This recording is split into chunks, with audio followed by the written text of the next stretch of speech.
Shrek 3 Movie Storybook. "Prepare, foul beast, to enter a world of pain," Prince Charming threatened. "Yeah!" went an actor in an ogre costume as he lurched on stage. The audience erupted into applause as an annoyed Prince Charming struggled to concentrate. The audience mocked him further, laughing and throwing fruit. This wasn't how it was meant to be, Charming thought. He was supposed to have it all. The girl, the castle, the adoring subjects, and yet here he was, performing his tragic tale night after night at a third-rate dinner theater. Meanwhile, in the majestic castle of Far, Far Away, Shrek and Fiona were filling in for Fiona's father, the ailing King Harold. Shrek was not happy about it. Wearing silly, frilly costumes, the pair prepared for a royal ball. "I don't know how much longer I can keep this up, Fiona," Shrek complained. Just then, Shrek got an awful itch on his behind. Scratching that itch had terrible consequences when his belt flew off, hitting Donkey. Donkey fell into a lady who pushed him into a guard. The guard dropped an axe that knocked over a vase that spilled water on Fiona. Shrek then stumbled and sent a page flying. The party was ruined. Soon after, Shrek and Fiona were summoned to King Harold's room. "I'm dying," said the king, but there was business to attend to first. "This kingdom needs a new king. You and Fiona are next in line for the throne," he said. "What? King?" Shrek didn't want to be king. He wanted to go home to his smelly swamp. There had to be someone else. And there was. A cousin named Arthur. The king proclaimed this last bit of royal information, and then he croaked. Despite the passing of Far, Far Away's beloved king, things were normal at the Poison Apple Inn, until an unwelcome intruder arrived. Prince Charming had come with one mission, to gather support from the fairy tale villains. He knew they too had been wronged, and that the villains probably wanted more out of life. He had a plan to get them on his side. "Someone decided we were the losers, but there's two sides to every story, and ours has not been told. So who wants to join me? Who wants their happily ever after?" Charming asked. The villains cheered. Charming was right. They would help him take over Far, Far Away. Determined to avoid being king, Shrek, along with Donkey and Puss in Boots, prepared for his quest, the mission to find and bring back the next heir to the throne. At the docks, Donkey kissed his wife, Dragon, and said goodbye to his baby donkeys. Fiona was there too, and she had some news she had to tell Shrek. And so Fiona shouted across the water to his ship, "Shrek, I'm pregnant! You're going to be a father!"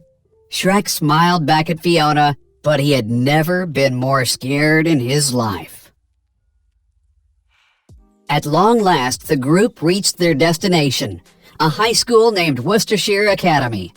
Shrek, Donkey, and Puss marched through the campus and watched a tall, good-looking knight easily defeat a smaller, less impressive student on horseback. "Strong, handsome, face of a leader. Doesn't that look like a king?" Shrek asked. But Shrek was wrong.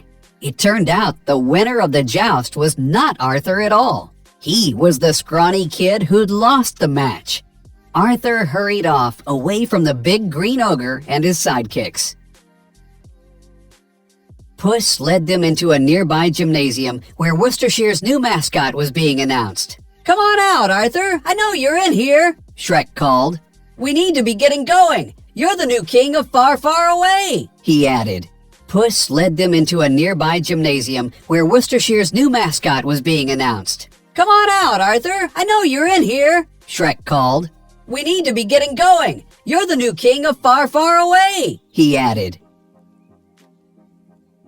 While Shrek, Donkey, Puss, and Artie prepared to board their ship back to Far, Far Away, the princesses and fairy tale creatures threw Fiona a baby shower. "It's present time," Snow White sang. "Ta-da!" Pinocchio called out, spinning to reveal a baby carrier with a cozy, toasty gingerbread man placed inside. "You know, the baby's gonna love it, because I do," Gingy said. "Oh, you guys, that's so sweet. Thank you," Fiona replied. But things outside the castle weren't all cake and cookies. "Onward, my friends, to our happily ever afters," Charming called. The fairy tale villains had formed an army intent on taking over Far, Far Away. Down from the sky swooped Prince Charming, Cyclops, and the evil witches atop broomsticks. Evil trees dropped like bombs, parachuting to the ground. After invading downtown Far, Far Away, they headed for the castle, terrifying villagers all along the way. Preparing for the oncoming attack, the fairy tale creatures barricaded the door with heavy furniture. The party was officially over. As Gingy and the others stayed back, Fiona, the princesses, and the queen ran through a hidden passageway behind the fireplace. Just as the secret door slid back into place, Charming, flanked by Captain Hook and Cyclops, burst into the room. "Where are Shrek and Fiona?" Charming yelled, pointing at Pinocchio's chest. Just then, a little pig squealed their whereabouts. "He's bringing back the next heir?" repeated Charming. "No," lied Pinocchio, his nose growing and growing. En route to the castle, Donkey and Puss told Artie all about being king. "You'll be living in the lap of luxury. They've got the finest chefs ready to take your order and royal taste testers so you don't get poisoned," Donkey explained. "And bodyguards willing to lay down their lives in devotion to you," Puss added. Poison? Bodyguards? Artie had heard enough. Maybe high school wasn't that bad after all. So he tried to turn the boat around. But Shrek wouldn't let him. The two wrestled for the ship's wheel until the boat lost control and crashed into land. The group staggered on shore, and Artie went off into the wood. He came upon a cottage and pounded on the door. "Help! Help! Help!" he yelled as an old man answered. "Mr. Merlin?" It was Worcestershire's former magic teacher. The shipwrecked group bickered till Merlin cut them off. Insisting that they work out their differences, Merlin built a roaring fire. Artie looked and saw himself as king of a castle that had teeth and wanted to eat him. Shrek saw it as an opportunity to have a quality ogre-to-new king chat. "I know it's hard to believe with my charm and good looks, but people used to think of me as a villain," Shrek said. "But just because people call you a terrible monster doesn't mean that you are one." Artie understood what Shrek meant. Sure, the kids at school called Artie names, but it didn't mean he was those things. Meanwhile, Fiona, the queen, and the princesses wandered through the catacombs beneath the castle. "This place is filthy," complained Cinderella. "This isn't working for me," agreed Snow White. Finally, Fiona found a ladder that led into the castle courtyard. Just then, Rapunzel ran off in the direction of the castle. "Come on, this way," she called, skipping right into the arms of Charming. "Say hello to the new queen of Far, Far Away," Charming declared. Rapunzel had led the ladies right into a trap. "Shrek will be back soon, Charming, and you'll be sorry," Fiona promised. Things weren't any better for Shrek and company. They woke up at Merlin's camp to find pirates and evil trees attacking them. "Ah!" screamed Donkey, summing up the situation. The pirates charged, swinging in on tree branches as Captain Hook played his piano menacingly. "King Charming has something special in mind for you, ogre," he warned. Puss quickly drew his sword and fought back as Artie tripped a pirate with his foot. But soon, Donkey, Puss, and Artie were surrounded. Shrek rushed to their rescue. He defeated the pirates and saved his friends. Shrek had to get back to Far, Far Away, now. Artie knew that Merlin could use magic to get them there, but first he had to convince him. So Artie tried the only trick he knew. He cried. The tears were fake, but Merlin didn't know that. He agreed to zap them back to far, far away. As Shrek, Artie, Donkey, and Puss entered downtown, they saw its new name, Go, Go Away. Graffiti was everywhere. Pinocchio was imprisoned as a coin-operated puppet. This was the place Artie had heard so much about? Pinocchio told Shrek that Charming had taken over far, far away and was planning something terrible for that night. And worst of all, Pinocchio reported that Fiona was imprisoned.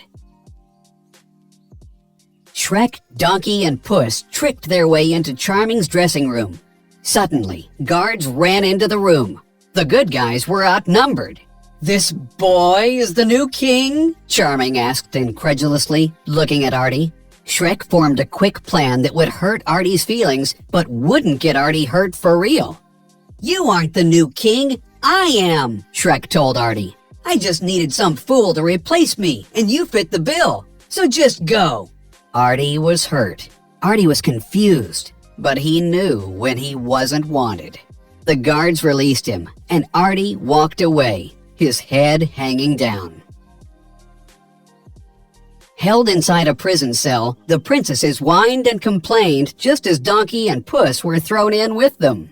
"Charming's got Shrek, princess, and he plans on killing them in front of the whole kingdom," Donkey explained. The group needed a way out, and fast. Before anyone knew what was happening, the queen took a deep breath and head-butted a huge hole in the wall. "Well, you didn't think you got your fighting skills from your father, did you?" the queen said.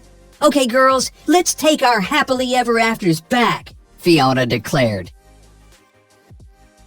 Donkey and Puss rescued Dragon and the Dronkies. Then they saved the fairy tale creatures. Next, they saw Artie. But Artie was still angry about being lied to. "You both knew what was happening the whole time," he shouted. Donkey and Puss explained that Shrek was only trying to protect him. Artie understood. Meanwhile, the strongest guards were no match for the ladies. They knocked Charming's men out two at a time as they advanced to the theater, just in time for the royal showdown. Charming's show, It's a Happily Ever After all, started as planned. The evil trees sang as the evil dwarves danced. Rapunzel stood high up in her tower while Charming sang about saving her from the awful ogre, Shrek. A shackled Shrek rose up on the stage. "You are about to enter a world of pain from which you are not familiar," Charming sang with all his might. "It can't be any more painful than your lousy performance," Shrek responded. The audience laughed, but they weren't laughing with Charming. They were laughing at him. Regaining his composure, Charming continued with the show. "Prepare, foul beast, for your time is done," he sang. "Oh, not again.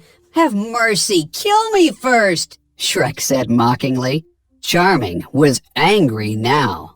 "Now you'll finally know what it's like to have everything that's precious to you taken away," Charming screamed and raised his sword as the princesses and Fiona tore through the set decorations. The fairy tale creatures jumped on stage too and prepared to do battle against the villains. "Do you want to take these shackles off so we can settle this, ogre to man?" Shrek asked.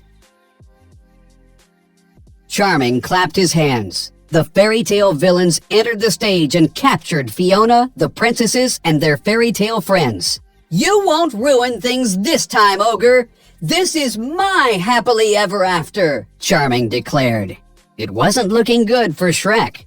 Suddenly, a voice called from the rafters. "Hold it!" Artie said, jumping down and landing awkwardly. "Do you want to be villains your whole lives? Didn't you ever want to be anything else?" Artie asked.